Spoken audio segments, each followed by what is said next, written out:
This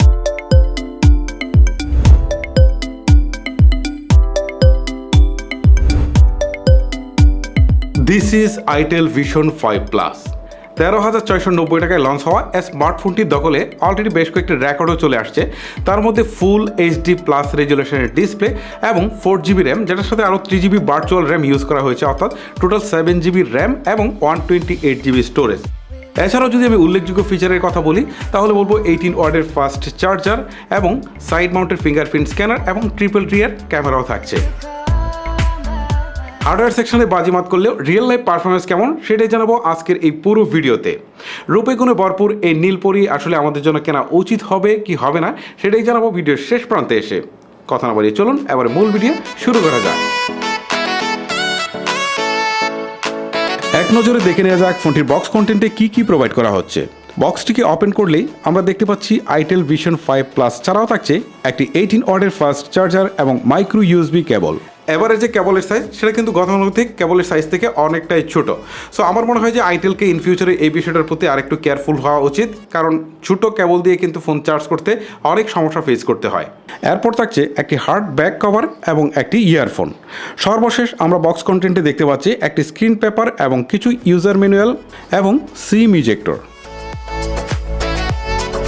design লাইনআপে smartphone ব্র্যান্ডগুলো কেউ কাউকে ছাড় দিতে রাজি নয়, যেমনটা আমরা দেখতে পাচ্ছি Itel Vision 5 Plus-এর ক্ষেত্রেও। ডিজাইন দেখে কেউ বলতে চাইবে যে এটা আন্ডার 14K বাজেটে কোনো স্মার্টফোন। রিয়ার পার্টে গ্লসি ইফেক্ট থাকলেও একদমই আঙ্গুলের চাপ বসে না। সিম্পলিসিটি এক ক্যামেরা বামটিকে দেখে দুটি ক্যামেরা মনে হলেও বস্তুতপক্ষে এখানে 3টি ক্যামেরা থাকছে। ফোনটির হ্যান্ড ফিল আমার কাছে যথেষ্টই ভালো লেগেছে। প্রপার ওয়াইড ডিস্ট্রিবিউশনের কারণে ফোনটিকে লং টাইম হাতে নিয়েও খুব একটা আনকমফোর্ট ফিল করবেন না। ফোনটির উপরের দিকটাকে একদমই ব্ল্যাঙ্ক রাখা হয়েছে, অর্থাৎ এখানে কোনো প্রকার সেকেন্ডারি নয়েজ ক্যান্সেলেশন দেওয়া হয়নি। নিচের দিকে থাকছে 3.5mm headphone Jack, primary microphone এবং সিঙ্গেল স্পিকার। স্পিকারের কোয়ালিটি ওকে লেভেলের ছিল। ডান পাশে থাকছে ভলিউম রকার, আর তার নিচেই থাকছে ফিজিক্যাল ফিঙ্গারপ্রিন্ট স্ক্যানার, যেটি যথেষ্ট ফাস্ট এবং ইকুরেট কাজ করছিল। আর বাম পাশে থাকা সিম কার্ড স্লট দিয়ে আপনি দুটি সিম কার্ডের পরেও একটি মাইক্রো এসডি কার্ড ব্যবহার করার সুযোগ পেয়ে যাবেন। মজা করে মুরগ পোলাও খাওয়ার সময় যেমন মুখে এলাচ পড়লে একটু অস্বস্তি লাগে, ঠিক তেমনি ফোনের এত ভালো কিছুর মাঝে এই মাইক্রো ইউএসবি পোর্টটা আমাকে অনেকটাই অস্বস্তি দিয়েছে। আর আমার মনে হয় যে এখন প্রত্যেকটা স্মার্টফোন ব্র্যান্ডেরই উচিত যে এই বাজেটের স্মার্টফোনগুলোতে minimum USB type C provide করা। ফোনটির ফ্রন্ট পার্টে থাকছে ইউসুব নচযুক্ত একটি ডিসপ্লে, যেটি এই বাজেটে এখন পর্যন্ত কমন হলেও আমার কাছে মনে হয় যে এখন এই বাজেটে এসে এটা অবশ্যই তুলে দিয়ে একটি পাঞ্চ হোল প্রোভাইড করা উচিত। বাজেট বিবেচনায় ফোনটির সিন এবং সাইড বেজাল অ্যাজ ইউজুয়ালি রয়েছে। সম্পূর্ণ প্লাস্টিক বিল্ডের তৈরি এই স্মার্টফোনটির লুক এবং ডিজাইন বিবেচনায় এই বাজেটে অন্যান্য স্মার্টফোন থেকে ফোন কেনার বিষয়ে ডিসিশন নিতে আপনাকে অনেকটাই এগিয়ে রাখবে। ডিসপ্লে হিসাবে ফোনটিতে থাকছে 6.6 ইঞ্চির ফুল এইচডি প্লাস রেজুলেশনের একটি IPS LCD ডিসপ্লে, যার রেজুলেশন 1080x2408 পিক্সেল, আর এটি রেগুলার 60 হার্টজের একটি প্যানেল। এই বাজেটে আমরা 90 হার্জ রিফ্রেশ রেট দেখতে পেলেও ফুল এইচডি প্লাস রেজুলেশনের ডিসপ্লে কিন্তু দেখতে পাইনি। সো আইটেলকে স্পেশালি আমার পক্ষ থেকে অনেক বেশি ধন্যবাদ জানাই এই বাজেটে ফুল এইচডি প্লাস রেজুলেশনের ডিসপ্লে দিয়ে নতুন রেকর্ডের সূচনা করার জন্য। ডিসপ্লে ফুল এইচডি প্লাস রেজুলেশনের হওয়াতে অবভিয়াসলি শার্পনেসের ঘাটতি একদমই চোখে পড়েনি। এই বাজেটে অন্যান্য স্মার্টফোনের মতোই ডিরেক্ট সানলাইটে একে অপারেট করা কিছুটা কষ্টসাধ্য, তবে কাজ চলে যাচ্ছিল ভালোভাবেই। এই ফোনের display as usual colour provide করছিল, এতে কালার শিফটি, নেগেটিভিটি বা টাচ লাইকিং সুইনিত তেমন কোনো ইস্যু আমি খুঁজে পাইনি। ফোনটিতে চিপসেট হিসেবে থাকছে ইউনিয়াসো T606, যেটি 12nm আর্কিটেকচারে বিল্ড করা একটি অক্টাকোর সিপিইউ, আর জিপিইউ হিসেবে এতে থাকছে Mali G57। এই ইউনিএসএসও চিপসেট নিয়ে এখন আর কারো মাথা ব্যথা থাকার কথা নয়, কারণ রিসেন্টলি বাংলাদেশের মাটিতে এন্ট্রি লেভেলে যে স্মার্টফোনগুলো লঞ্চ হচ্ছে তার ম্যাক্সিমামে ইউনিএসএসও চিপসেট দিয়েই লঞ্চ হচ্ছে। এই চিপসেট অর্থাৎ ইউনিএসএসের T606কে আমরা কম্পেয়ার করতে পারি এন্ট্রি লেভেলের যে পপুলার চিপসেট রয়েছে মিডিয়াটেক Helio G35 এর সঙ্গে। ডেইলি টাস্কের জন্য এটা মোটেও খারাপ কোনো চিপসেট নয়। ফেসবুকিং, ইউটিউবিং বা হালকা পাতলা গেমিং যথেষ্ট ভালোভাবে হ্যান্ডেল করতে পারে এই চিপসেট। তবে আপনি চাইলে PUBG, কল অফ ডিউটি বা অ্যাসফল্ট 9-এর মতো হেভি গেমগুলো প্লে করতে পারবেন, তবে এই ক্ষেত্রে গ্রাফিক্স এবং ফ্রেম রেট দুটোই লোয়েস্টে রাখতে হবে। ফোনটিতে 4GB ফিজিক্যাল র্যামের সাথে থাকছে আরও 3GB ভার্চুয়াল র্যাম, অর্থাৎ এতে আপনি টোটাল 7GB র্যাম পেয়ে যাচ্ছেন। আর ফোনটিতে স্টোরেজ থাকছে 128GB। যেখানে আমরা এই বাজারে ম্যাক্সিমাম স্মার্টফোনে 332 ভেরিয়েন্ট পেয়ে থাকি, সেখানে আমরা 4GB র্যামের সাথে 128GB স্টোরেজ পাচ্ছি, আর ভার্চুয়াল র্যাম যোগ করলে এখানে 7GB আমরা কিন্তু র্যামই পেয়ে যাচ্ছি।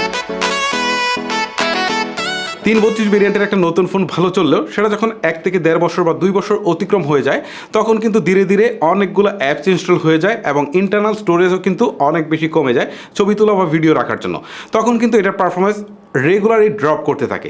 এই ক্ষেত্রে আপনার যদি র্যাম এবং রম বেশি হয়ে থাকে তাহলে কিন্তু আপনি লং টাইম ব্যাটার পারফরমেন্স পাবেন। যেমন এই ফোনটা থেকে আপনি লং টাইম পর্যন্ত ব্যাটার পারফরমেন্স আশা করতে পারেন। Android 12 itel OS version 8.6 run করছে ফোনটি। এর ইউআই অপটিমাইজেশন আমার কাছে পারফেক্টই মনে হয়েছে, বাট এতে বেশ কিছু প্রি ইনস্টল অ্যাপ রয়েছে, আপনি চাইলে যার ম্যাক্সিমামই আনইনস্টল করে ফেলতে পারেন। আমার এই কয়দিনের ব্যবহারে এতে কোনো প্রকার লেগের দেখা পাইনি। ফোনটির রিয়ারে থাকছে ট্রিপল ক্যামেরার সেটআপ, 16 মেগাপিক্সেলের প্রাইমারি ক্যামেরার পাশাপাশি থাকছে একটি 2 মেগাপিক্সেলের ডেপথ সেন্সিং ক্যামেরা এবং একটি 2 মেগাপিক্সেলের এআই ক্যামেরা। আর ফোনটির সেলফিতে থাকছে একটি 5 মেগাপিক্সেলের ক্যামেরা। ফোনটির প্রাইমারি ক্যামেরা থেকে ডে লাইট বা প্রপার লাইট কন্ডিশনে যথেষ্ট ভালো মানের ছবি পেয়েছি।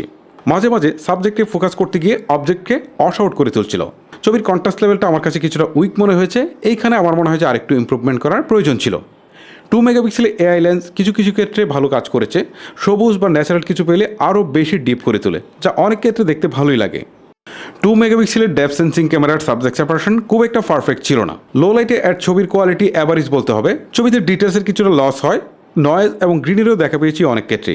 নাইট মোড অন করলে ছবি একটু বেশি শার্প এবং আলোকিত হয়, তবে ছবিকে একটু বেশি শার্প এবং আলোকিত করতে গিয়ে নয়েজ এবং গ্রিনে ভরে তুলে এর চারপাশ। এতে সর্বোচ্চ 1080p ভিডিও শ্যুট করতে পেরেছি। এর ফুটেজের কোয়ালিটি অ্যাভারেজ বলতে হবে। ওভারঅল ফোনটির ক্যামেরা কোয়ালিটি অ্যাভারেজ বলা যায়, তবে বাজেট বিচার বিশ্লেষণ করলে ফোনটির ক্যামেরা কোয়ালিটি আর একটু ইমপ্রুভমেন্ট করার প্রয়োজন ছিল। ফোনটিতে 5000 মিলিঅ্যাম্পের ব্যাটারির সাথে থাকছে একটি 18 ওয়াটের ফাস্ট চার্জার, যা দিয়ে এই ব্যাটারিকে ফুল চার্জ করতে সময় লেগেছে প্রায় 1.5 ঘন্টার মতো। রেগুলার ইউজে এই ফোন থেকে প্রায় 1.5 দিনের মতো ব্যাটারি ব্যাকআপ পেয়েছি, আর হেভি ইউজ করে প্রায় 1 দিনের কাছাকাছি ব্যাটারি ব্যাকআপ পেয়েছি। সো ফাইনালি ফোনটি ভালো মন্দ দিকগুলো এক নজরে আপনাদের সামনে তুলে ধরি। প্রথমত ফোনটির ডিজাইন আমাকে অনেক বেশি মুগ্ধ করেছে।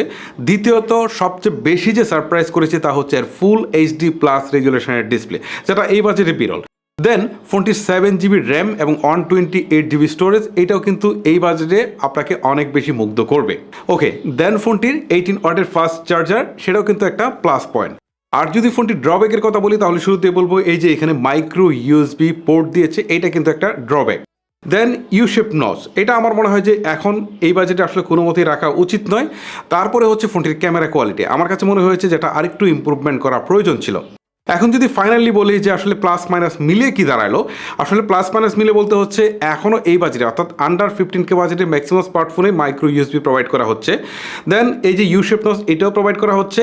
সো সব মিলিয়ে আমি প্লাস মাইনাস বিচার বিশ্লেষণ করে যদি আমি এক কথায় আপনাদেরকে বলি যে আসলে এই ফোনটি আসলে প্রাইস টু পারফরমেন্স কতটা জাস্টিফাই করে, তাহলে বলবো যে অবশ্যই এই ফোনটি এই বাজেটের মধ্যে একটা বেস্ট ডিল। সো গাইস, আর কথা বাড়াবো না, আজকের মতো আমি হিমেল এখানে বিদায় নিব আপনাদের কাছ থেকে। দেখা হবে আর কোনো ইন্টারেস্টিং ভিডিও নিয়ে। সবাই ভালো থাকবেন, সুস্থ থাকবেন, আল্লাহ হাফেজ।